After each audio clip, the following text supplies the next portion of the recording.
दोबारा जब उस लड़की ने ट्रायल दी, उस लड़की को हरवाया गया। पहली ट्रायल में वो जीत रही थी वो लड़की, मैं खुद देख रही थी ट्रायल में वो लड़की बार बार हर मैच के बाद में उल्टियां कर रही थी बेचारी।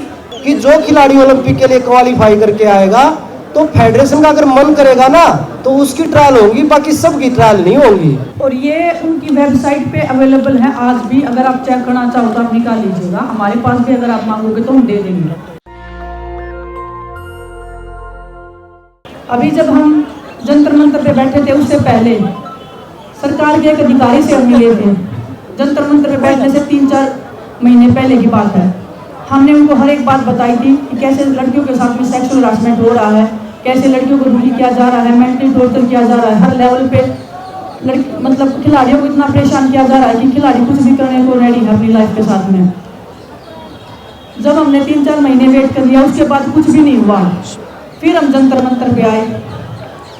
जब हम गवर्नमेंट से बात करने के लिए, खेल मंत्री जी से बात करने के लिए गए, लास्ट दिन जब हमने धरना खत्म किया था, सभी खिलाड़ी अंदर गए थे, खेल मंत्री जी के सामने सारी बातें बताई थी। सभी लड़कियों ने सेक्सुअल हरासमेंट के ऊपर बातें बताई थी, अपने अपने इंसिडेंट शेयर किए थे। सभी लड़कियां रो रही थी उनके सामने ही, लेकिन कोई भी एक्शन नहीं लिया गया था उस टाइम पे भी। खेल मंत्री जी ने कमेटी बना के उस मामले को फिर से रफा दफा करने की कोशिश की। तो आप देख लीजिए, हमने हर लेवल पे हमने आवाज उठाने की कोशिश की, लेकिन जिसने भी कोशिश की उस मामले को वहीं पे दबा दिया गया। तो जो वो बोल रहा है कि 12 साल से चुप थे, तो आप देख लीजिए 12 साल से हम चुप क्यों थे। हमें रेसलिंग करना था, हमारी लाइफ, हमारा कैरियर, सब कुछ हमारा दांव पे लगा होता है, इसलिए हमारे अंदर इतनी हिम्मत नहीं हो पाई कभी भी। आज हम उस मुकाम पे पहुंच गए कि हाँ अभी तो इससे आगे तो मौत है। तब हमें हिम्मत आई, तब हम लोग साथ में कि क्योंकि जब भी किसी एक ने आवाज़ उठाई तभी उसकी आवाज़ को दबा दिया गया। इसलिए सब लोग इकट्ठा के आप देख लीजिए, हम इतने लोग इकट्ठा हैं, फिर भी FIR नहीं हो रही है जल्दी से, उसके ऊपर कार्रवाई नहीं हो रही है। तो बहुत मुश्किल है ऐसे इंसान के खिलाफ खड़ा होना जो इतने सालों से अपनी पावर का, अपनी पोजीशन का गलत इस्तेमाल कर रहा है। 2016 में मैं ट्रायल्स लेके गई थी इंडिया में और मैं फर्स्ट आई थी। तो ये रूल होता है, जो इंडिया में फर्स्ट आता है वही क्वालिफिकेशन करने के लिए जाता है टूर्नामेंट में। टर्की में हमारा कैंप लगा हुआ था, क्वालिफिकेशन टूर्नामेंट के 4 दिन बाकी थे। 4 दिन पहले मेरी ट्रायल एक इंडियन लड़की के साथ ली गई, जबकि मैं इंडिया में फर्स्ट आके गई थी, सिर्फ मेरी ली गई। ये क्वेश्चन पूछना आप प्लीज उनसे कि सिर्फ मेरी टर्की में ट्रायल लेने का क्या मतलब? बाहर कभी इंडिया से बाहर जाके कभी इंडियंस की ट्रायल्स नहीं होती और किसी वेट में ट्रायल्स नहीं ली गई, सिर्फ मेरी ट्रायल्स ली गई। ऐसे ही अभी 2022 में सॉरी, एक लड़की की ट्रायल हुई और वो ट्रेन में थी, वो जीत चुकी थी अपनी ट्रायल। उसको ट्रेन में से वापस बुलाया कि कल फिर दोबारा ट्रायल होगी आपकी। उस लड़की ने विदेश के पास कॉल किया कि दीदी ऐसे ऐसे हो रहा है, मेरी ट्रायल दोबारा क्यों ली जा रही है, अभी तो ट्रायल खत्म हुई है, मैं वापस घर जा रही हूँ। तो आप देख लो कि कौन अन्याय कर रहा है, कौन बार बार बिना काम की ट्रायल्स ले रहा है, कुछ भी कर रहा है मतलब, और एलिगेशन हम पे लगा रहा है कि हम टूर्नामेंट नहीं खेलना चाहते। और दोबारा जब उस लड़की ने ट्रायल दी, उस लड़की को हरवाया गया। पहली ट्रायल में वो जीत रही थी वो लड़की, क्योंकि 24 घंटे में उसको दोबारा वेट कर दिया है। वो लड़की उस दिन ट्रायल वाले दिन भी वजन भी दोबारा लिया गया, उस लड़कियों को उल्टी हो रही थी। मैं खुद देख रही थी ट्रायल में, वो लड़की बार बार हर मैच के बाद में उल्टियां कर रही थी बेचारी। ट्रेन में रोते हुए उसने मेरे को फ़ोन किया था कि दीदी ऐसे ऐसे हो रहा है। तो मैं भी लाचार थी, मैं बोली बेटा अभी या तो तू फिर इसको ट्रायल को छोड़ दे या तेरे को खेलना पड़ेगा, क्योंकि इन लोगों के सामने ना तो मेरी औकात है ना तेरी औकात है कुछ भी बोलने की। वो लड़की दोबारा ट्रेन में जैसे ही रास्ते में उतरी है, उसने ट्रेन पकड़ा है, वो गई है, उसको फिर से हरवाया गया। ये कौन सा रूल है? किसी भी इंटरनेशनल कॉम्पिटिशन, हमारे साथ भी चीटिंग होता है, हमारे साथ भी कभी कभी मैच के ऊपर गलत डिसीजन हो जाते हैं, लेकिन कभी अगर किसी विनर को घोषित कर दिया उसके बाद में किसी भी इंटरनेशनल नेशनल कंपटीशन कोई भी हो, हिस्ट्री उठा के देख लीजिए, कभी भी सेकंड टाइम उस बाउट को नहीं करवाया जाता, चाहे वो ओलंपिक गोल्ड मेडल की बाउट ही क्यों ना हो। मैं बताऊँ इसके ऊपर, अगर बाउट की बात है तो 2019 की बाउट आप निकाल लीजिए। मेरी वर्ल्ड चैंपियनशिप की सेमीफाइनल बाउट थी और ब्रजभूषण भी वहीं पे बैठे थे, और उस बाउट में पूरी मतलब चीटिंग हुई है।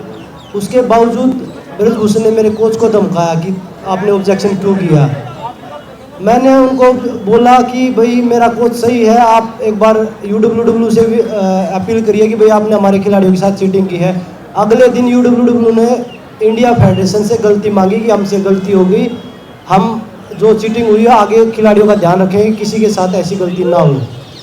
और दूसरी बात बताऊं, वो बोल रहे हैं कि अभी इन बच्चों को नेशनल करवाने दो, हमें बच्चों का नुकसान हो रहा है, बच्चे टूर्नामेंट नहीं खेल पा रहे हैं, वो बोल रहे मुझे फांसी पर लटका दो। तो मैं आपको बताना चाहता हूँ, उन्होंने अभी 2-3 साल से एक टूर्नामेंट चालू किया है, open ranking series. Open ranking series का उन्होंने एक बच्चे के साथ 1025 रुपये उसका चार्ज है। उसमें अगर आप पार्टिसिपेट करोगे तो आपको 1025 रुपये देने पड़ेंगे। और उसके बावजूद बच्चा खुद ट्रेन की टिकट करवाता है, या वो फ्लाइट में जाता है, खुद होटल का करता है, खुद खाने का करता है, बच्चों को कोई सुविधा नहीं मिलती। और वो मैं उनसे पूछना चाहता हूँ कि वो पैसे जाते कहाँ जो बच्चे देते हैं। एक वजन में 200-200 बच्चे लड़ते हैं, तो 30 वजन है हमारे, 10 लड़कियों के, 10 ग्रीको रोमन के और 10 फ्री स्टाइल के। तो वो पैसे जाते कहाँ जब बच्चे खुद ही रहते हैं, अपने होटल को खुद कराते हैं, वो खाते भी खुद हैं वो, और उसके बाद वो टूर्नामेंट खेल के उधर वापस आते, उस मेडल का कोई फायदा भी नहीं मिलता उन्हें। और रही बात, बोला ओलंपिक के रूल बनाए थे हमने इसलिए खिलाड़ी प्रदर्शन कर रहे हैं। पहले तो ये रूल के खिलाफ है ही नहीं, ये तो सेक्सुअल हरासमेंट के खिलाफ है।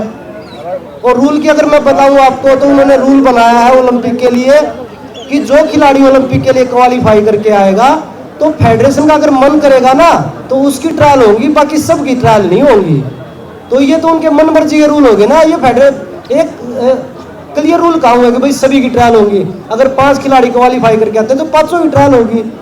उन्होंने तो ये बोल दिया कि जिस फेडरेशन का मन करेगा ना कि भाई बजरंग की ट्रायल नहीं होनी चाहिए, बाकी चारों की ट्रायल होनी चाहिए, तो 4 की ट्रायल होगी, बजरंग की ट्रायल नहीं होगी। ये उनके न्याय के रूल है जो वो सवाल कर रहे हैं।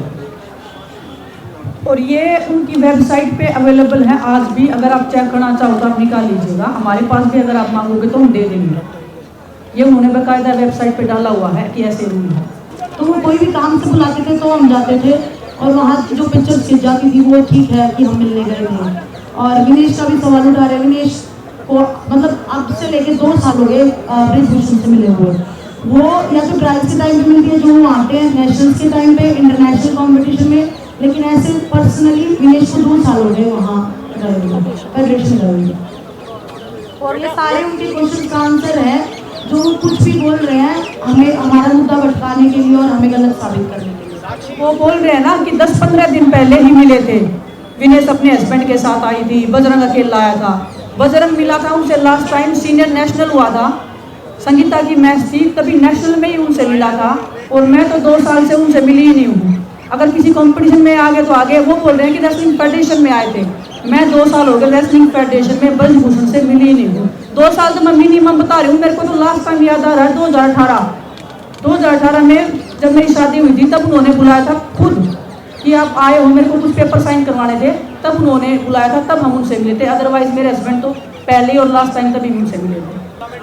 पिताजी से बात करने के लिए आई थी साक्षी, और उनके पास नहीं था। मैंने उसके बाद तब पिता के तौर पर गले लगाया था, ये बात उन्होंने स्वीकार की। देखिए सर, वो जो अभियत करने अपना रहे हैं, लड़कियों को बदनाम करने के कुछ भी बातें बोल रहे हैं, उनकी आईटी सेल भी कुछ भी अनाप शनाप करी। अभी भी हमारे पास में एक पिक्चर है जो वोट करके किसी को भी वहाँ पे खड़ा किया गया है, देखो कि ये लड़की आई है। और वो उनका नाम है श्रीकांत त्रिपाठी, वो ट्विटर पे है। ये जहाँ से भी हमें कोई मतलब नहीं है, लेकिन इस आदमी ने ट्वीट किया है तो वो हर तरीके से बदनाम करने की कोशिश कर रहे हैं। इससे आप एक चीज़ का अंदाजा लगा सकते हो कि महिलाओं के प्रति उनके मन में कितना सम्मान है। सुप्रीम कोर्ट ने भी बोल दिया है कि जो भी कंप्लेंट्स थी उनका नाम ओपनली नहीं लिया जाएगा या नहीं उजागर हो सकता। ना हमने अपनी तरफ से एक भी नाम बताया है कौन कंप्लेनेंट्स है, किसका नाम है। वो बंदा किसी भी लड़की का नाम लेके कुछ भी बोल रहा है तो उससे उसकी मानसिकता दिख रही है कि महिलाओं के प्रति उसके मन में कितना आदर और कितना सम्मान है। उसकी छोटी सोच वो दिखाई दे रही है सबको। हाँ, एक और बात, बिल्कुल जी बिल्कुल, इस चीज़ का भी जवाब अभी हम दिल्ली पुलिस का हम बार बार कर रहे हैं कि हमें विश्वास नहीं है। 6 दिन बाद कंप्लेंट दिल्ली पुलिस ने की थी, अभी भी दिल्ली पुलिस लड़कियों के बयान दर्ज नहीं करी है। हर वो तरीके अपना रही है, मारने करी है, कभी किसी को बीमार करी है। आज तो पूरे दिन से जवाब ही नहीं दे रहे हैं कि कब वो बयान दर्ज करेंगे और वो सब। तो दिल्ली पुलिस बिल्कुल अभी भी कोशिश करी है कि ये मामला जितना डिले हो सकता है, जितना इन खिलाड़ियों को तोड़ा जा सकता है मेंटली या फिजिकली, जो भी हम ब्रेक कर सकते हैं या लड़कियों को तोड़ सकते हैं पैसे से, पावर से, पोजीशन का इस्तेमाल करके, तो वो हर इतना टाइम उसको दे रही है कि वो अपना बचाव कर सके या हम पे दबाव बना सके, किसी भी खिलाड़ी पे दबाव बना के पीछे हटा सके। तो दिल्ली पुलिस का वही है कि वो अपना काम नहीं कर रही है। अभी भी हम सुप्रीम कोर्ट के ही आसरे हैं कि सुप्रीम कोर्ट शायद हमें इंसाफ दिलाए, शायद हम जिस चीज़ की लड़ाई लड़ रहे हैं, जिस मान सम्मान की लड़ाई लड़ रहे हैं, वो हमें मिले। एक और आज इंडिया टीवी से कोई उनका वो पूछे थे, उन्होंने सवाल पूछा तो इतने बोगला गए, इतना पागलों की तरह बिहेव कर रहे हैं, बहुत सारी गंदी बातें वो नेशनल टेलीविजन पे बोल रहे हैं। जो एक सभ्य व्यक्ति, जो एक सभ्य समाज से आता है, उसके मुंह से ऐसी बातें बोलना, तो आप समझ लीजिए उसकी मानसिकता किस लेवल पे उसकी मानसिकता है। जो नेशनल टेलीविजन पे 140 करोड़ देशवासियों के सामने ऐसी भाषा का प्रयोग कर सकता है, वो आदमी बंद कमरे में लड़कियों के साथ में किस लेवल तक करता होगा, आप अंदाजा लगा सकते हो। बस बजरंग, अभी तक फ्राइडे को कोर्ट में हियरिंग है जो अगली है, अभी तक वो अपने क्षेत्र में ही है, वो यहाँ पे आए नहीं हैं, तो दिल्ली पुलिस ने उनसे ऑब्वियसली कुछ बात की नहीं है अभी तक। आपको लगता है कि फ्राइडे तक कुछ आगे बढ़ेगी चीज़ या उसके भी आगे जाएगा आपका प्रोटेस्ट? देखिए, माननीय सुप्रीम कोर्ट में हमें पूरा भरोसा है कि खिलाड़ियों के साथ न्याय होगा, और वो अपने क्षेत्र में इसलिए बैठे, वो अपने मनमाने पत्रकारों को बुलाते हैं वहाँ पे कि वो मेरे हिसाब से सवाल पूछे। जैसे आज बता रहे NDTV का था, NDTV नहीं था, इंडिया टीवी था, तो उनके शो से वो छोड़ के भाग गए क्योंकि उन्होंने सच्चाई के साथ सवाल पूछे। तो मैं मीडिया के माध्यम से भी यही बोलूँगा कि वो दिल्ली में आके प्रेस कॉन्फ्रेंस करें और सभी मीडिया कर्मी उनसे, जैसे इंडिया टीवी ने सवाल पूछे हैं, ऐसे ही आप पूछिए। सच्चाई का सामना थोड़े समय तक वो झूठ बोल सकते हैं, बार बार में वो झूठ नहीं बोल पाएंगे। वो बोल रहे हैं ना कि खिलाड़ी बार बार में अपनी चीज़ें बदल रहे हैं, तो खिलाड़ी तो और भी बहुत सारे आएंगे। और वो बोल रहे थे ना कि भाई पहलवान नहीं है तो 4 पहलवान है, पहलवान यहाँ बहुत हैं, सारे पहलवान एक साथ खड़े हैं। हम नहीं चाहते कि कोई भी खिलाड़ी की ट्रेनिंग खराब हो, क्योंकि सामने एशियन गेम्स है, ओलंपिक क्वालिफाई है। उनका मकसद ये नहीं कि मैं फांसी पर लटक जाऊंगा, कंपटीशन होने दो, ये वो चीज़ें नहीं है।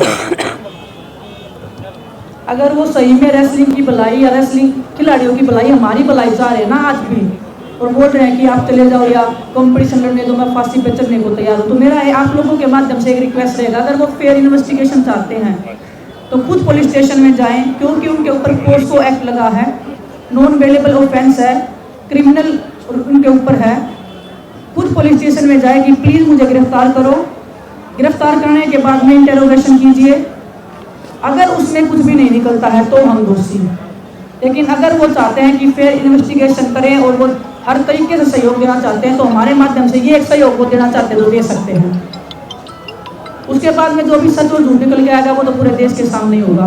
लेकिन ये स्टार्टिंग से हमारी ये मांग है, हम हर दिन मांग नहीं बदल रहे हैं। फर्स्ट डे से हम यही बोल रहे हैं कि FIR हो, पहले FIR हो, उसके बाद में उनको गिरफ्तार करके इंटेरोगेशन की जाए, उसके बाद में सुप्रीम कोर्ट माननीय जो भी आदेश देगा, जो भी उनकी आगे की कार्रवाई होगी, तो वो हमको मान्य होगी। धन्यवाद। नेशनल दस्तक की आपसे गुजारिश है कि अगर इसको बचाना चाहते हैं तो नेशनल दस्तक को सब्सक्राइब करने के लिए रेड कलर के सब्सक्राइब बटन को दबाएं, फिर बेल आइकन की घंटी दबाएं। नेशनल दस्तक को बचाने के लिए बहुत जरूरी है कि हर खबर को शेयर करें, लाइक करें, कमेंट जरूर करें।